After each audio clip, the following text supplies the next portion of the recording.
even if you're not making money directly off of whatever the thing is that you're passionate about, just to reawaken that sense of like meaning and purpose and like, oh, what I'm doing actually matters, and I'm intrinsically motivated to do it. I think so many people should try something like that, just to crack your mind open a little bit, because some of these guys, like, it's been years since they've done anything because they really wanted to. Hey, everybody. Welcome to the Tom School of Life Weekly Update. I'm your community director, Kevin Dolan. I'm joined here by Barbara Williams, David Moore, Jeremy Evans, GiniLin Barlow, and Max MacGuire. We're bringing on some new faces. These are facilitators for some of the member-led calls.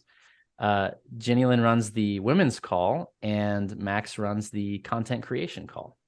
So I'd like to start with you, Ginny. If you could just tell us a little bit about your background, where you came from, and why you joined the school, and then why you started the call. Awesome. Thanks. Nice to finally talk to you, Kevin, too.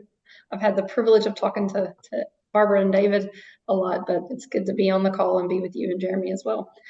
So I'm from Kentucky, born and raised on a dairy farm, kind of that hardworking, gritty background, and parents that are very independent and freedom-loving.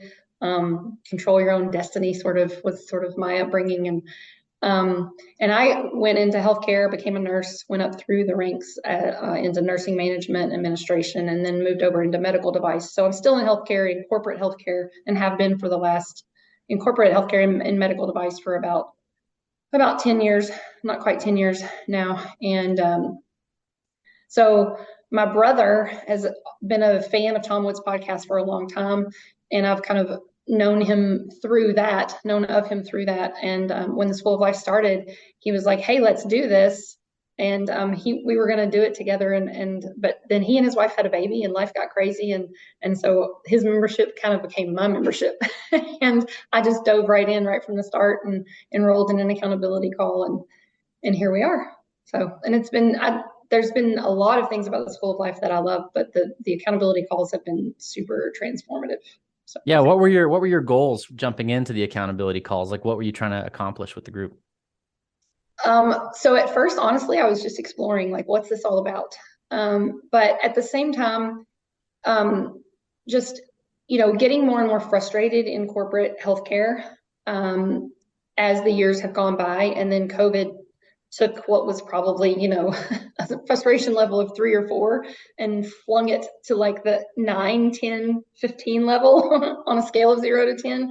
And so that motivation to just look and explore alternatives was greater. And so when he brought it to me, I was like, wait a minute, this is an opportunity for me to take what I know I believe in my gut, but I don't really talk about a lot, and I don't really like have all the knowledge that I want about like how to sort of fight my fight and make my points and things like that, and also find that camaraderie with people that are like-minded. Like you get in a rut, right? And you're in a corporation and you're just like, is anybody thinking clearly anymore?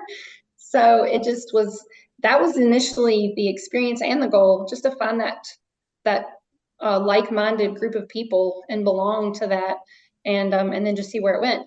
But I very quickly did a one-on-one with David, and what I think were probably, always going to just remain as ideas. And I never really thought of myself as creative, but I had a one-on-one, and I talked about probably 10 or 12 ideas I had. And David's like, these 3 really intrigue me. Let's pull the thread on these 3 things, and that's kind of where it started. David, do you remember that call? I do. I remember several of our calls, and I mean, GiniLin is one of these very highly competent people that could really kind of go any direction. And so I went for the ones that were, I think, probably felt like low-hanging fruit in terms of speed to lift off. And I know you're in the process of those. I won't say exactly what they are unless you want to talk about them here, but certainly I felt that you could really go any direction, but you get a sense when talking with a lot of folks about what tends to be, what tends to come to life faster, and especially as you're kind of straddling the corporate career and the entrepreneurship side hustle stuff. I think we've narrowed down a few that are really cool. Yeah. Can you talk about those? What you're working on? Sure, I can. And before I do that, I want to agree. I think it's, David's very insightful there. And that's, again, just an example of what's coming out about the groups that's so valuable that you don't even know you're tapping into when you first join. And then it's retrospectively, you look back and you're like, wow, if I hadn't had that guidance and then I hadn't had that weekly cadence, then I wouldn't be where I am like almost a year later. And so there is really something to be said for that low-hanging fruit. And so really so I'll talk about three of them, and then kind of again one that's evolved from that. So the three initially that we talked about were my idea for writing a children's book series, and it's a long story, but it's pretty cool, and I want to target it towards adventures that bring out the values that we need to focus on, like telling the truth and being brave and doing the selfless thing to help someone else or things like that. And it has to do with this collection of keychains I have. So this chronicles about these keychains that were owned by this little boy's grandmother, and he discovers her bowl of keychains, her collection, and each keychain is from a different place. And so a children's book series geared towards young men. And then a wedding venue on our property. We have a little bit of space, not a ton, but a little bit of space, and wanted to do a very targeted, like towards a smaller group, less expensive, not the full-on rent everything, spend $50,000, but more like we'll provide you the right space and you bring the chairs and we can give you links to people to get a tent from or this or that. And then the third one was a homeschooling consulting group, because I'm a big proponent of homeschooling and of people having the right to choose. And again, just that you're controlling your own destiny. But I think that in homeschooling, there's an opportunity for, like, my sister-in-law has 7 children. Well, how do you buy a curriculum for 7 different children and then orchestrate what lesson plans? You buy a curriculum and it gives you lesson plans, but for that grade, for that student. But how do you take 7 lesson plans for 7 children and get it all done in a day? So my daughter was interested in that as well. So the venue and the homeschooling consulting are kind of alongside of my daughter, and she's really taken off with the venue idea. But what I think is really cool is that as time went by and we started making small steps towards these items, and the dialogue on the calls, and then being at the in-person events and meeting Barbara, because my daughter is in Barbara's accountability call, and then my daughter and I talk all the time. So feeding off of all of that, it really, and then being on the calls and giving feedback to the other people on the call. Wouldn't you agree, David, that opportunity to ask a question or get somebody on the call that's maybe a little bit more withdrawn, pull them out a little bit, get them to think a little? That's what really has led to where I am now, which I would say is sort of the fourth thing, which has really become the key thing, which is the personal coaching. Because it's like, wait a minute, I was doing this in corporate America, but I wasn't calling it coaching, Yeah, the consultative nature of the calls, I think, is really interesting to explore, because we come up with ideas for things that are outside of our industry. We come up with ideas for things that are not what we do every day, and we start to see how those come to life in the real world. And we're like, wait a minute, maybe I'm quite a bit larger than what my LinkedIn says about me, and I can explore other things. Yeah, and even the folks who don't like necessarily monetize that energy flow, don't capture that, just being in a room where all these ideas would just be ideas, and they would just sort of evaporate and be forgotten. But if you're in that room full of people who are coming up with all these ideas that they can't pursue, the opportunity to pick something up that's valuable is really, really strong. So I'd like to introduce Max now. So Max runs the content creation call, and I'm going to ask you essentially the same question. What was it like? What did you come in for, and what has your experience been like? Yeah, definitely. So like a lot of other people in the school life, was going through some changes in my life when the school started. I originally came from the Pacific Northwest. I attended a private school growing up, and have a family business, so somewhat entrepreneurial background in my family. And I ended up starting my own business, CPA practice in Portland. Did that for several years, and ended up moving mostly for tax purposes, but not at the best time because it was right before COVID and right before a lot of the lockdowns. And I was in Seattle at the time, which was kind of like ground zero. And during that time, I came to kind of rethink some of my career plans and also rethink about where I wanted to live long term.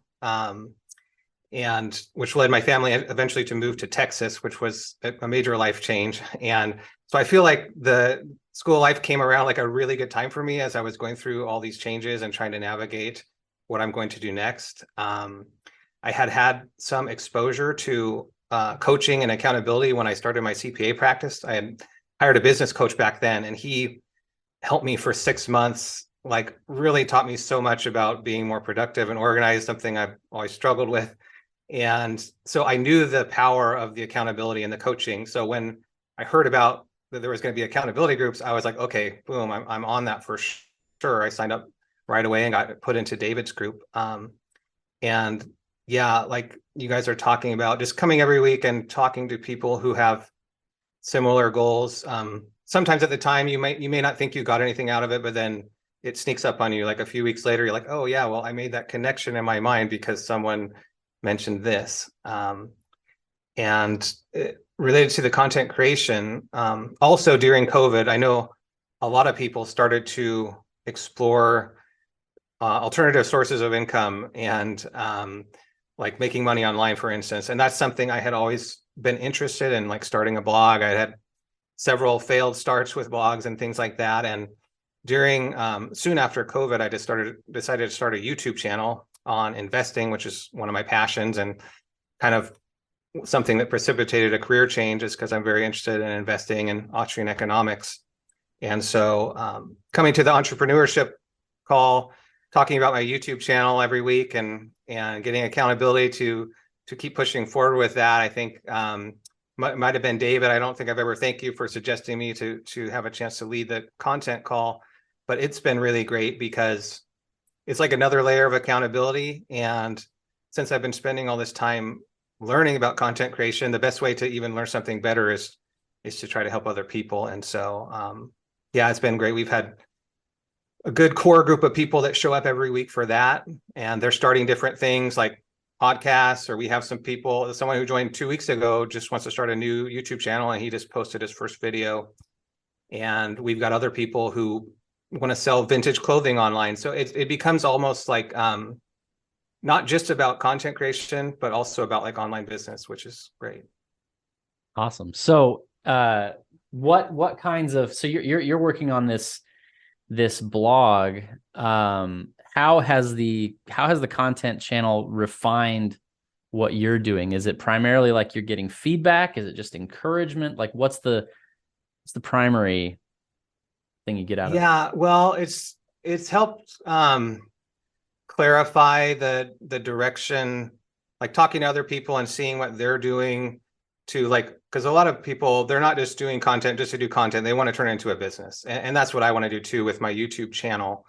I've spent, even before I joined Tom Woods School, and since I've joined the Tom Woods School, I've been taking a lot of courses, online courses outside of the school, to really like dive deep into like YouTube and how to make videos that perform on YouTube.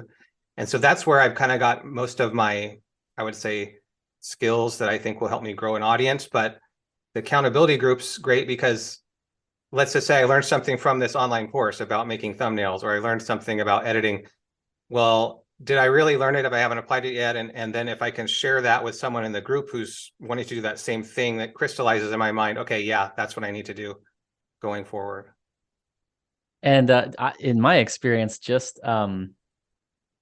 even just relaying information that I heard from another conversation, I guess I'm tattling on myself, but it's a big confidence builder. Like I feel like an expert, even if I'm just sort of regurgitating. And it helps. It helps you to get over the jitters and be open about that kind of thing. Definitely. Max, I was so impressed on our accountability call before you began the content creation call. I thought, here's someone who's actually taking that week by week step toward creating a YouTube channel, those steps. And so many times, and again, there's nothing wrong with this, that certainly we've got a lot of people that want podcasts, that want to be content creators, but it's sort of this, it's got to happen overnight or it doesn't happen. And I saw you taking all of the, the weekly 3D printed, steps that are required to become a content creator. And I thought you had the mentality that would be someone who could set a great example for others that were in that world of patiently pursuing something that takes sometimes months, years to build. So just wanted to give you that compliment, and glad that I would suspect that there's probably even being a leader on that call pushes you to set a good example for the people that are on that call to keep you accountable yourself. Thank you. Yeah, no, that it is good because I do want to show up and be a leader, lead by example for the call. And so I have goals for my YouTube channel. I have a lot of ideas of what to do. And like each week, that if I have to show up and be like, oh yeah, I said I was going to publish something, but I didn't, that brings that, in a good way, brings that added accountability. And I think, and another thing I want to touch on that you said is that it does, if this is something you're actually serious about doing and making significant money from, it does take a lot of patience and a long-term view. And especially with YouTube, there's a big learning curve, but it can be very exponential. So at the beginning, you're not going to get many views, but once you start to grasp how YouTube works and what makes videos perform, then you can just go like this. I know like Barbara, she's worked with some large YouTubers. She's probably seen that as well. And it takes a lot of time and energy to put into it if you want to actually get results. So you have to be very patient. But like the good thing is people are just exploring in our group. Like when you start out with YouTube, you may not know if you really want to do it long term. And what I would suggest to people is just commit to maybe making like 10 videos, and 10 crappy videos. Don't overthink at the beginning. I mean, I have a tendency to overthink things, but make your first 10 videos, and then they say you can't steer a stationary ship, you've got a moving ship, and then you can decide, okay, is this something I really want to do? And then you can start diving into learning what makes good content and getting better gear and all that stuff. Yeah, absolutely. And going back to your point about how trying to lead by example influences this. Everybody that I know that is in this line of work, they're their own best customer. I attend like 10 of these calls every week, and I can never let my fitness drop because I got the fitness call, and I can never not create something because I have the content call, and I can never not move the ball in my business because I've got 2 entrepreneurship calls. And it's incredible what you can accomplish if you're willing to overload yourself. And I think also like even load yourself up to the point where you have to let some things fall off and like figure out what needs to fall off. So the pressure of I'm going to be there running the call. I need to have something. I need to have something to say. Is I think a really productive pressure, especially for a guy like me. So like you mentioned not being very organized. I mean, I am a mess. But just having to report in keeps me from completely falling off the wagon.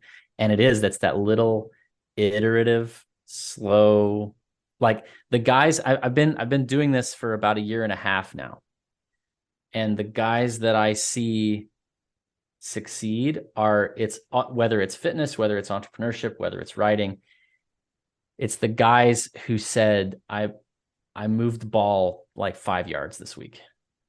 And they just over and over and over again, they show up every week. And one of the best ways to do that is to lead a call because you have to show up. So Barbara, did you have questions for Gini or Max? Kind of playing off that slow and steady, consistent progress aspect. And I know, GiniLin, you started your call a couple months ago, and Max, you've been doing your call for a little longer. I was curious how it felt starting, like especially your first call, if you want to give like a story of how that felt, if there was like nerves or, what that experience was like, but then also how it's grown over time. GiniLin, if you want to go first.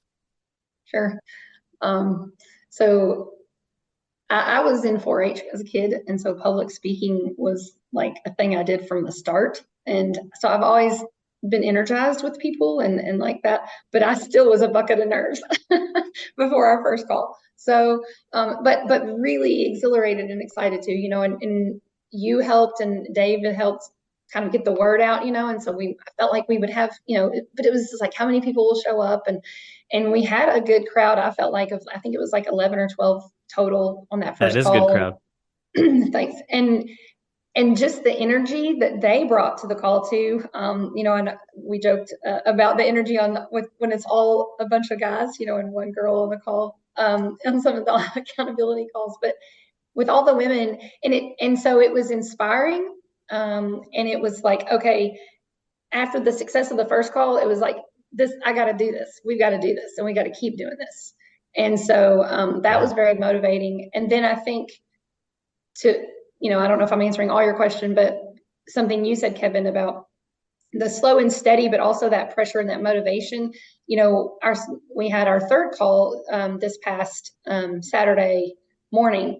And so Friday night, you know, there's a few things I wanted to make sure I had ready for the call. And so I normally try to go to bed at a decent time. And that night, you know, I stayed up till 1 a.m. because I'm exhilarated and motivated. And I think what's beautiful about that too, and why I want people to join more calls or start their own call, like you all, you know, it's hopeful. It's the slow and steady, but it's also that regular dose of hope and encouragement.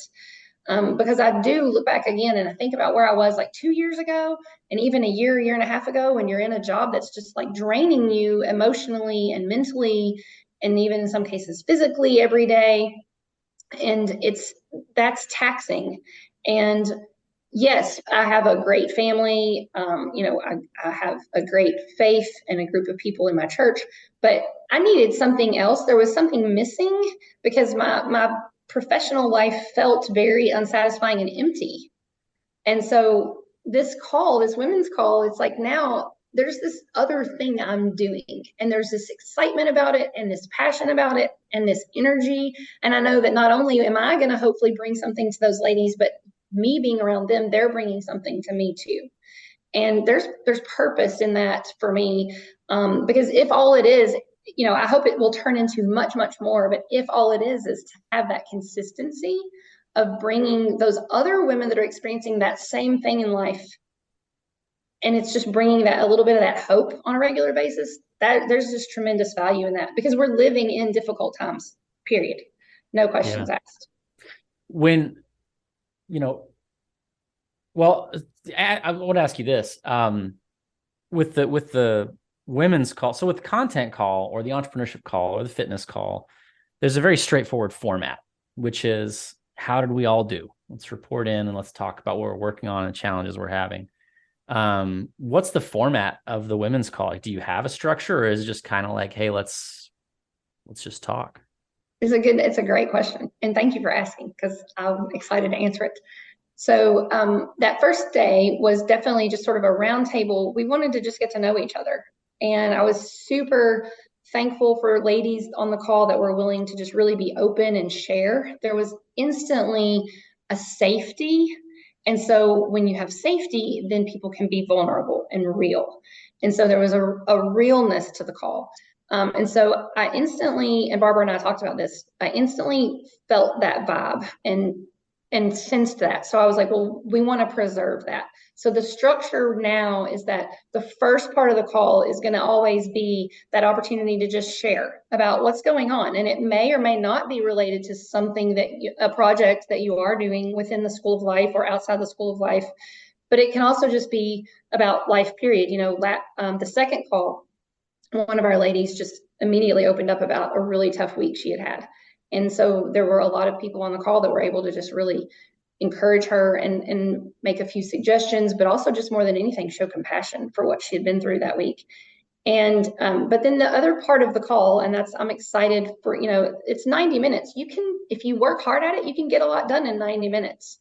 And so the latter part of the call is going to feature speakers. And we brainstormed on that first call about topics that we were interested in, that we might like to learn more about. And the thought behind that is, it's all women. And I think as women, we need access to information and resources, but then we want to be able to share that and impact the people around us, the community around us. So if we are tapping into and pulling the thread on a topic that's important to us, chances are it's important to other women around us. And so the latter part of the call is going to be different guests. And so we had our first guest was this past Saturday morning, and it was Barbara, and she shared with us more about SIRS. And total transparency, I mean, she was an easy first guest, so I knew I could like push the easy button on that one. I knew she had this topic down pat, and she would, you know, she was comfortable being on a call and talking. She's an incredible presenter.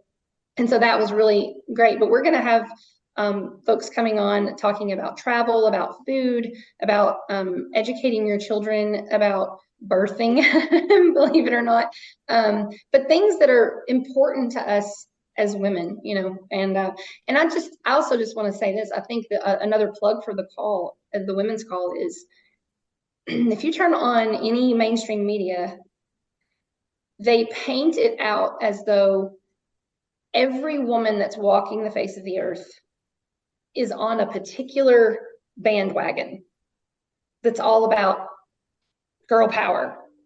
And I think there's value to women being strong and powerful and contributing, but that's not the whole story, what's portrayed. And the women that are strong and powerful, like Barbara, like myself, like the women that are attending the call, we need an alternative voice, and we need a way to collect and a way to group together and frankly make a different statement. I might need to have my wife drop in, because yes, please. I love her. A constant source of loneliness and frustration from her is just hearing that same drumbeat all around her, and it's just taken as assumed that she's on board with all of it, and it's really messed up. I wanted to bring back one point that you brought up about staying up till 1 a.m. to work on this thing, because I meet so many guys who are like, my job is so miserable. So I work with men, so it's guys.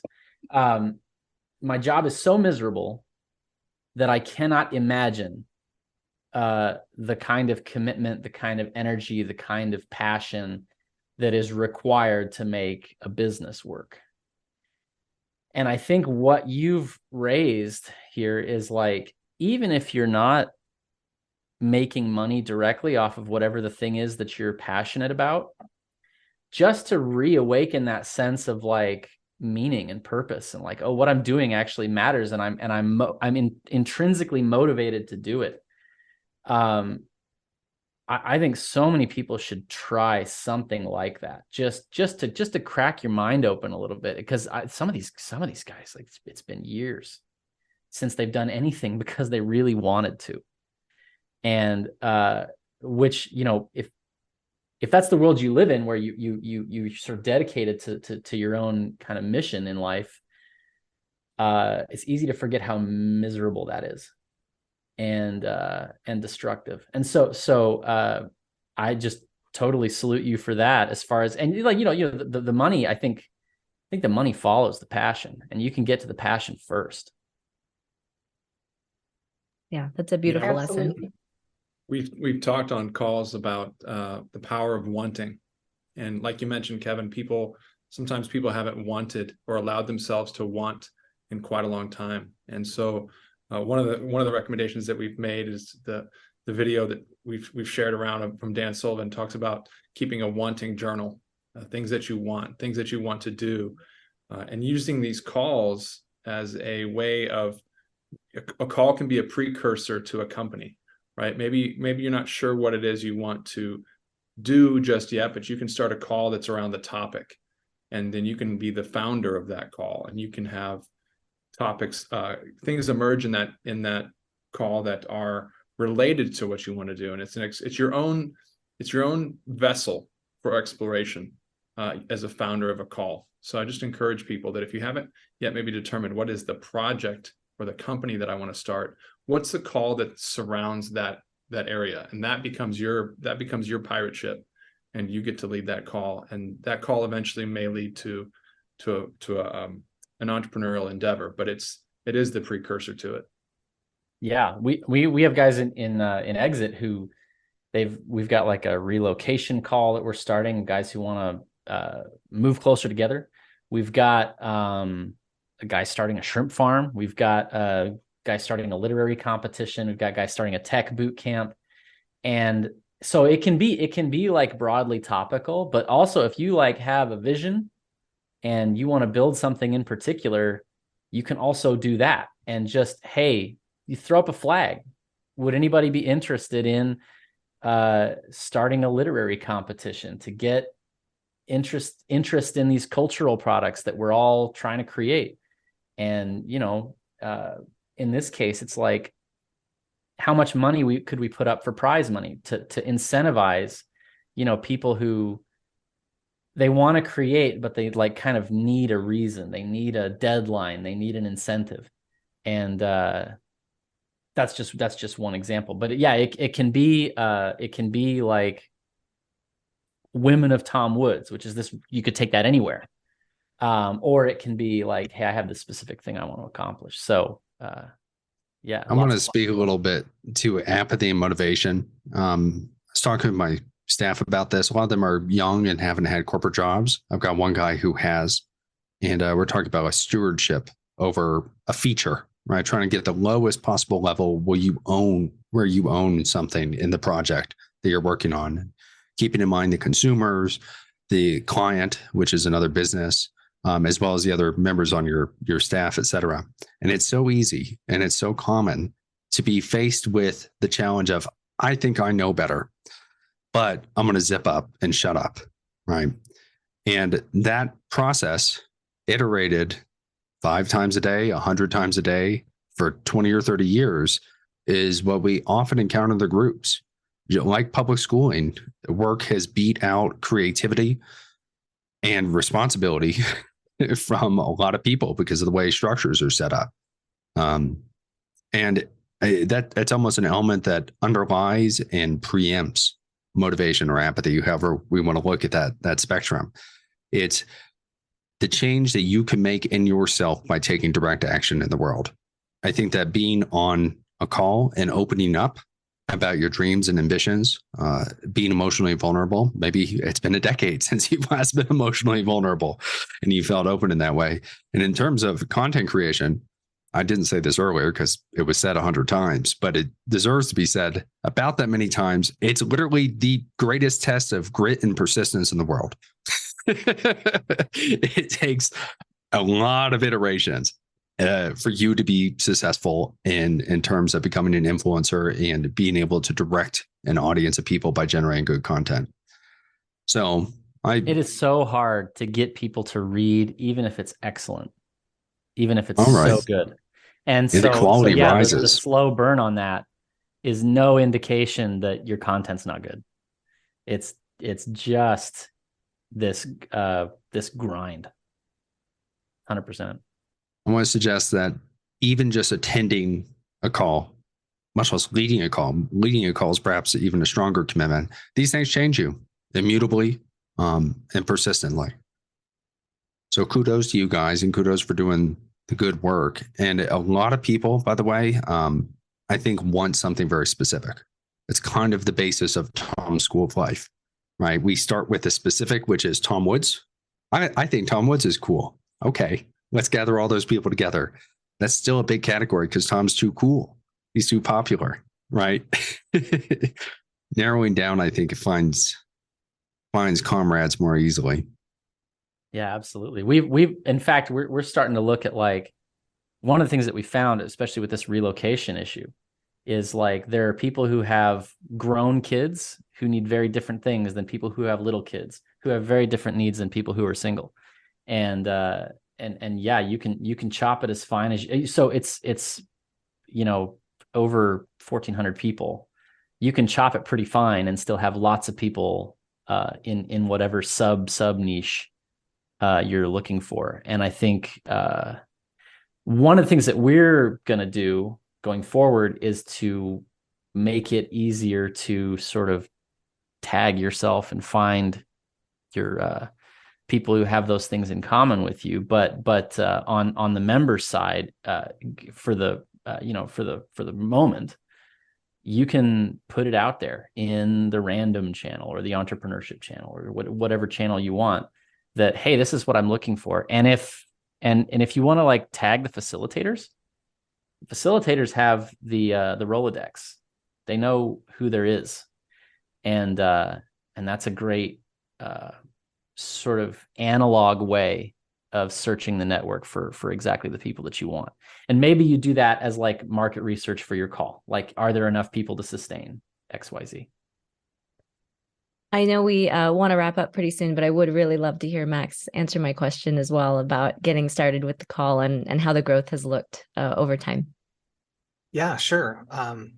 It's been pretty comfortable for me. I did have some experience with Toastmasters. I started around the same time that I wanted to start my YouTube channel because I wanted help with the public speaking. So I had used to a format of being in a group and talking. So that wasn't too difficult. And I've also had very good examples being in David's group for a while. So a lot of times I'm just like, okay, what does David do? I'm going to copy what he says for transitions or things like that. And then Barbara, you were also very gracious to offer me some time help with when I was getting started. So I really appreciate that. But yeah, like the very first call, it was just me and one other guy. And actually that was perfect because he was from Australia and his wife had a very successful Korean food blog. And I have a goal of starting some blogs and monetizing them. And then they're already making like pretty much a full-time income from that blog. And so I was able to compare notes with him, and that was really cool. And then it just kind of kept growing from there. And now we've got like 6 or 7 regular people, and we have new people popping in all the time.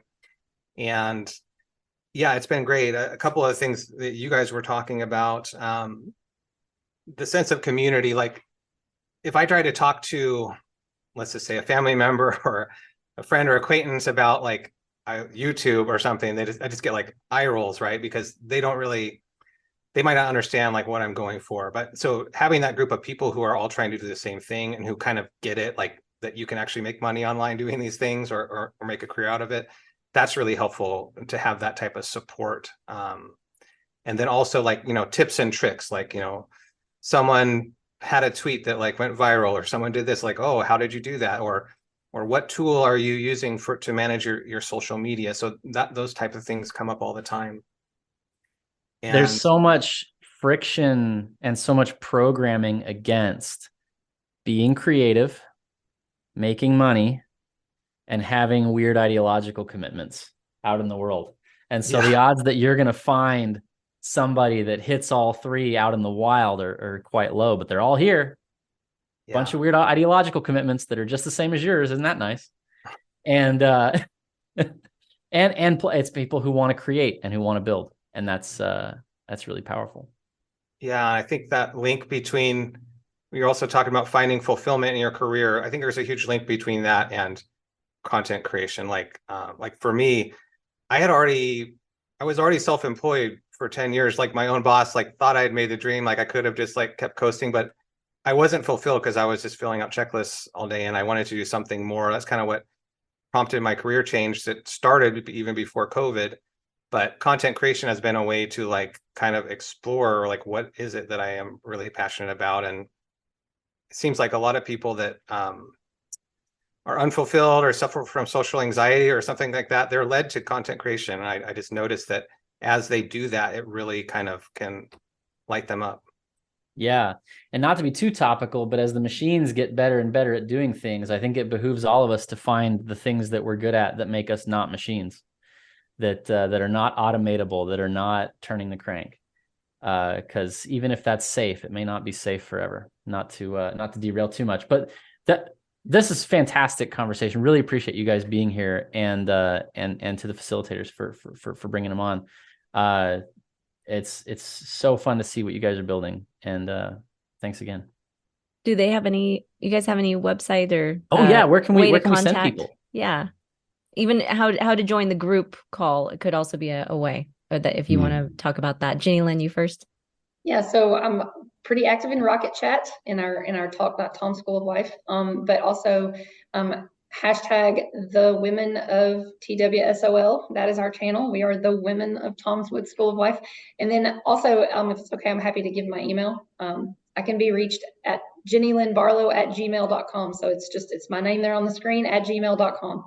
And I'm super excited to keep collaborating, right? Every single person has value and has something to contribute. And if we can help bring that to life in people, that's just, you can't put a value on that. Beautiful. Max. Yeah. Yeah. For those that are in the school, you can go ahead and message me in Rocket Chat at Maxwell MacGuire, and I can give you instructions for joining the call. Online, you can find my YouTube channel, and all my social handles are at Max MacGuire CPA. And very soon, you'll be able to find me. My website will be up at maxwellmacguire.com. All right. Thanks, everybody. Have a great week. Thank you. Thanks, y'all.